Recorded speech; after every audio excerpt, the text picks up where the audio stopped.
नमस्कार, आदाब, सत श्री अकाल, जय भीम, जोहार। मेरा नाम है नवीन कुमार।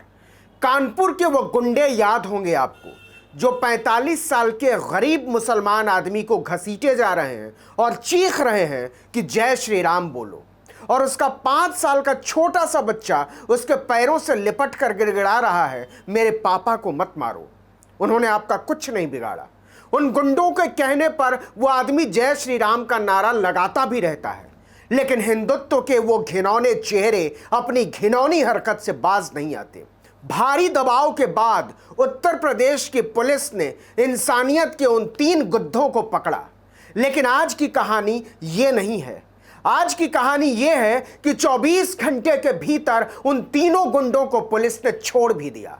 आपको यह जानकर हैरानी होगी कि कानपुर पुलिस की हिम्मत तक नहीं हुई उन्हें गिरफ्तार करने की।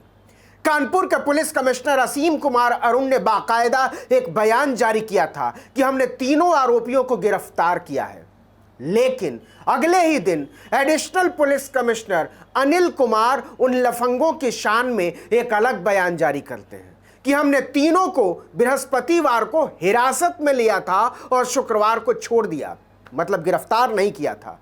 कमाल देखिए कि तीनों गुंडों को छोड़ने के लिए एक निकम्मी पुलिस कैसे कैसे बहाने बनाती है, जैसे वो इस देश के विधान को रौंदने के लिए नहीं, देश को आजाद कराने के लिए निकले थे। गुंडे तीनों को छोड़ते हुए एडिशनल कमिश्नर ने कहा कि अपराध जमानती होने पर आरोपियों को गिरफ्तार नहीं किया जा सकता, और अगर हम उन्हें हिरासत में लेते हैं तो उन्हें पुलिस थाने से ही छोड़ दिया जाए। इसलिए हमने उन्हें पकड़ा, उनका मेडिकल कराया और फिर पुलिस थाने से ही छोड़ दिया। उन गुंडों और लफंगों की पहुंच देखिए कि उनकी गिरफ्तारी की बात करने वाले पुलिस कमिश्नर कांप उठते हैं और अगले ही दिन सफाई देने लगते हैं कि दरअसल हमने उन्हें पूछताछ के लिए बुलाया था और फिर पूछताछ करने के बाद उन्हें छोड़ दिया। क्या बात है! इतने के बाद भी पुलिस चाहती है कि उसकी पीठ ठोकी जाए, उसे शाबाशी दी जाए। पुलिस कमिश्नर कहते हैं कि जब वो गुंडे मुसलमान आदमी को पीट रहे थे, उसका 5 साल का बच्चा चीख रहा था, तो पुलिस ने उनको बचा लिया था। अब हालात एकदम सामान्य हैं, पुलिस वहां गश्त दे रही है। देखिए कि अब हिंदुत्व की वो बदनुमा दाग अजय राजेश उर्फ बैंड वाला, अमन गुप्ता और राहुल कुमार आजाद घूम रहा है। अब जरा पुलिस की मासूमियत की वजह भी सुन लीजिए।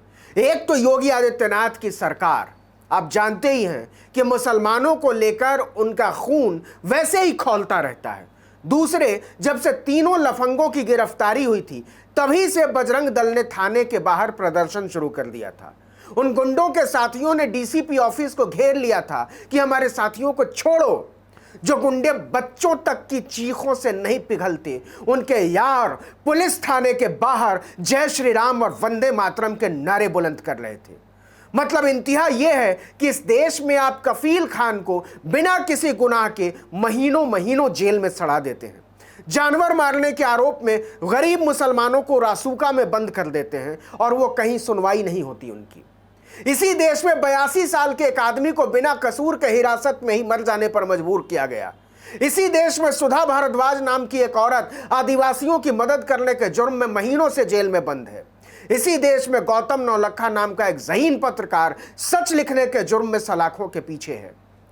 लेकिन खुलेआम कैमरे पर इस देश के 18 करोड़ लोगों को भयभीत करने, मार देने, काट देने और खत्म कर देने की धमकी देने वाले 24 घंटे में छूट जाते हैं। अहमद और उनका 5 साल का बच्चा क्या कभी इस सदमे से उबर पाएगा?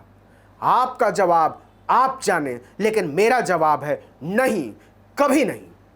जो हालात हैं, जिस राजनीति का परचम लहराया जा रहा है, उसकी बुनियादी जरूरत है नफरत, उसकी बुनियादी जरूरत है बेकारी, उसकी बुनियादी जरूरत है अराजकता और लफंगापन। इसके बिना वो राजनीति नहीं चल सकती। इसलिए पुलिस अब इस मामले को आपसी झगड़े का रंग देने में जुट गई है। कानपुर दक्षिण की डीसीपी रवीना त्यागी अहमद और उनके बच्चे से मिलने गई थी, और अब पुलिस कह रही है कि हमलावरों की अहमद के परिवार के साथ महीने भर पुरानी रंजिश थी। क्या आप जानते हैं अहमद अपने परिवार के साथ कहां रहते हैं? झुग्गियों में। यह कैसा हिंदुत्व है जो झुग्गियों में रहने वाले मुसलमानों तक को सड़कों पर खींच लेता है और उन्हें पीटते हुए कहता है जय श्री राम के नारे लगाओ। यह कैसा हिंदुत्व है जो 5 साल के बच्चों में उतरी हुई दहशत पर ठहाके लगाता है? यह कैसा हिंदुत्व है जो इंसानियत की छाती में त्रिशूल भोंककर मजे लेता है? अगर यही हिंदुत्व है और यही है रामराज, तो यह बर्बर है, घिनौना है, डरावना है। अगर आज खुद श्री राम भी होते तो कहते ऐसे गंदे और घटिया लोगों से धरती और मनुष्यता को मुक्त करने की जरूरत है। क्या राम की राजनीति करने वाले इतनी छोटी सी बात को कभी समझ पाएंगे? इसकी उम्मीद बहुत कम है। इस वीडियो में इतना ही, लेकिन अगर आपने आर्टिकल 19 इंडिया को अब तक सब्सक्राइब नहीं किया तो फौरन कर लीजिए, बेल आइकॉन दबाइए, घंटी जैसी आकृति, लाइक कीजिए और कमेंट करके बताइए हमारा वीडियो आपको कैसा लगा और आने वाले दिनों में आप हमसे किस तरह के वीडियो की उम्मीद करते हैं। नमस्कार।